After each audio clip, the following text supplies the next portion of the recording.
అన్ని మతాలు సమానమే, కానీ అన్ని మతాలు సమానం అని చెప్పిన హిందూ ధర్మాన్ని పదే పదే అందరూ సాగు కొడతా ఉంటే మటుకు నాకు ఇబ్బంది అనిపించింది. నేనేమి బలమైన ఏమంటుందని ఒక మంకు పట్టుబట్టే లేదంటే ఒక మూర్ఖంగా పట్టుబట్టే హిందువుని కాదు నేను.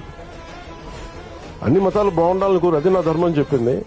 కానీ అలాంటి నా ధర్మం మీద పదే పదే దాడి చేస్తున్నప్పుడు దీనివల్ల ఓట్లు వస్తాయా, ఓట్లు పోతాయా నాకు తెలియదు. ఇవన్నీ ఏ దేవుడైతే ఉనికినిచ్చాడో, ఏ పరమాత్మ అయితే మనకి స్థానం ఇచ్చాడో ఆయన కాపాడుకోలేనప్పుడు ఎన్ని పదవులు వచ్చినా నిష్ప్రయోజనం.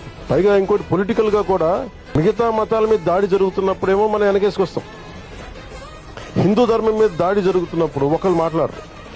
అంటే నాకు ఒకసారి ఏమనిపిస్తుంది, ఓట్లు రాకపోయినా పర్లేదు కానీ నా ధర్మాన్ని నేను కాపాడుకోవాలి. ఇది ఖచ్చితంగా నేను తీసుకున్న నిర్ణయం. ఇలాంటి